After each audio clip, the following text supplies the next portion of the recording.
Hello, 6th grade. We're still dividing by decimals in this next video, but in this one we're going to talk about when you should be rounding your quotients and what situations that would be appropriate to do. So I want to start with a word problem example, and in this example it says Marissa and three of her friends ordered a large pizza for $13.89. And to find out how much each of them owes, we're going to divide 1389, the total, by 4, because it's Marissa, one person, and three of her friends, so 4 total people. So we'll set up this division problem, 1389 divided by 4. And so we're going to put a 4 out here as our divisor, and as our dividend, we'll have 1389. We'll move our decimal point straight up into our quotient, and we'll start dividing. So 4 will go into 13 3 whole times. 4 times 3 is 12. I subtract, I get a 1, and I can bring down my 8. 4 will go into 18 4 whole times. Multiply 4 times 4 to get 16. Subtract, I get a 2. I bring down my 9. 4 will go into 29 7 whole times. 7 times 4 is 28. I subtract, I get a 1, and so now I need to keep going by adding zeros to the right of 9.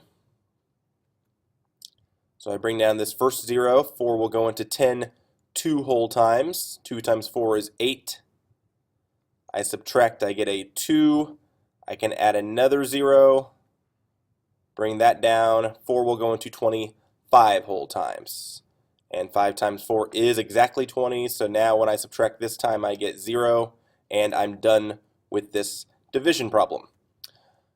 So if this were just a regular division problem, 13.89 divided by 4, your answer would be exactly 3.4725. But we need to think about the context of this division problem, meaning because it's a word problem, what are we measuring the 3.4725 in?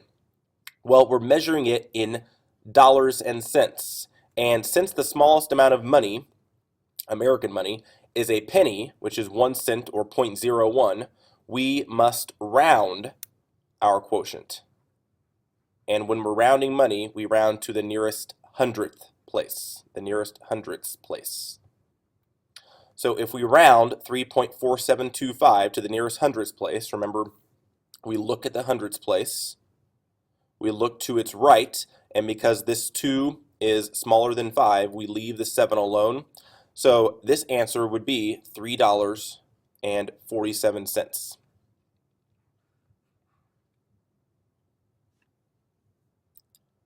Okay, there are situations when you have non-word problems when it is also useful to round quotients.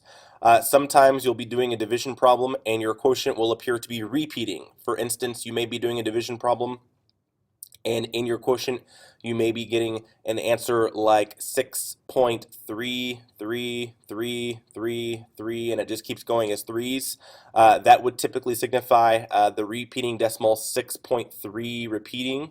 And so this would be a case where we normally would round this decimal so we don't have to keep dividing forever and ever.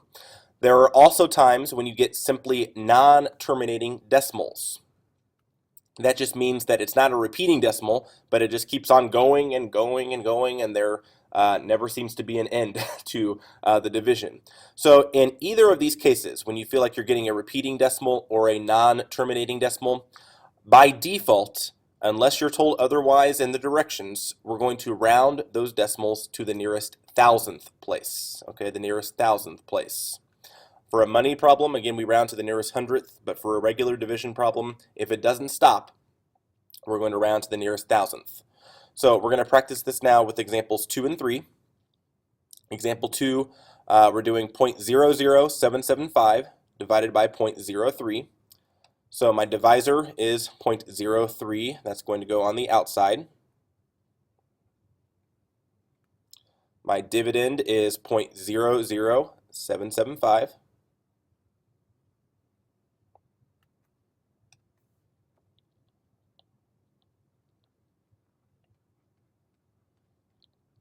And because there's a decimal point in my divisor, I need to move it first. This decimal moves to the right 2 places. So it's going to go from where it is now to here. And then the decimal point in the dividend, therefore, must also go 2 places. So it's going to go 1, 2 places, and it will be just to the right of this second 0, right here. And I also need to put this decimal point straight up into my quotient, so there it goes in my quotient. Now, we've made our divisor the whole number 3, so I really don't need this 0 to the left anymore. So I'm taking 3 into this number, 0.775. Okay, 3 will go into 0 times. It will go into this 0 times. So really, I can start dividing 3 into my 7, since my decimal point begins right here. 3 will go into 7 2 whole times. 2 times 3 is 6. And when I subtract my 6, I get a 1. Bring down my 7. 3 will go into 17 5 whole times. 5 times 3 is 15. I subtract 17 minus 15 is 2. And I bring down my 5. 3 will go into 5 8 whole times. And now I want to stop for a second. Look at how many decimal places are in my quotient. I have 0.2 the tenths place, 5 in the hundredths place, and 8 in the thousandths place. I've asked you to round your answers to the nearest thousandth. If we stop right here, you need to ask yourself, can you round to the nearest thousandth? And the answer is no. We've gone to the thousandths place, but remember, to round to the nearest thousandth, I need to look at the place to the right of the thousandths so that I can determine whether I need to round this 8 up or leave it alone. So when you're rounding your answers to the nearest thousandth place, you actually have to go to the 10,000th place in your division in order to round correctly. If I was asking you to round to the nearest hundredth, you'd have to go to the thousandth place and then round based on that. So always go one more decimal place than what I ask you to round to so that you can round correctly. So we've gone to the thousandth now. Now I'm doing 8 times 3, which is 24. I subtract 25 minus 24, I get 1. I can add a 0 now after the 5, bring this 0 down, and now I can take 3 into 10. 3 will go into 10 3 whole times, and now I can stop my division. I don't need to multiply 3 times 3. If I did, I'd get 9, subtract 10 minus 9, 1, and this would keep going. But because I've gone to the nearest 10,000, because I've gone to the 4th decimal place, the 10,000th place, and I see that 3 is in my 10,000th place, I see that I don't need to round the 8 up. Rounding this decimal is just going to become 0.258. Okay, so 0.258 is my approximate answer for this problem because, again, we're rounding. It's not exact, but that's better than going on forever and ever and ever and not ending this problem. Okay, let's try that for number 3 now. I have the decimal 6.329 that I'm dividing by the decimal 2.2. So my divisor is 2.2. And my dividend is 6.329.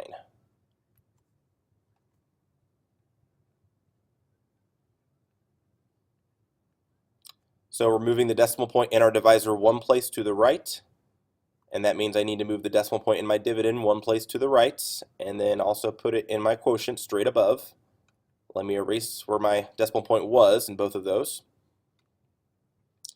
Okay, so now we're doing 22 into 63. 22 will go into 63 twice. 2 times 22 is 44. I subtract, and I get 19. I can bring down my 2 now and take 22 into 192. Use your estimation skills. Think for a moment. So 20 is close to, or 22 is close to 20. We know 9 times 20 is 180, so let's see if 22 will go into 192 9 whole times. If I multiply, I get 198, which is too large. That's larger than 192, so I should probably try 22 times 8. And 22 times 8 is 176, so we'll have to use an 8 here as our next digit in our quotient. So 8 times 22 we said is 176. Subtract, we get 16. Bring down to the 9. We know 22 times 8 is 176, so 8 won't work, so now I can try 7. 22 times 7 is 154. Subtract, and we get 15. And now it's time to start adding zeros to the right.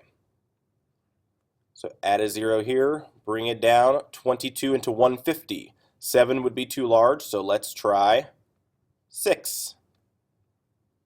22 times 6 is 132.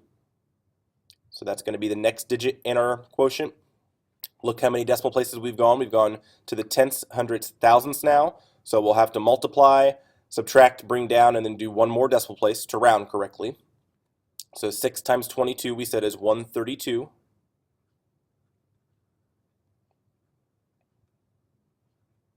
Subtract one more time, we get 18, and now we're going to add this 0 and do this one more time.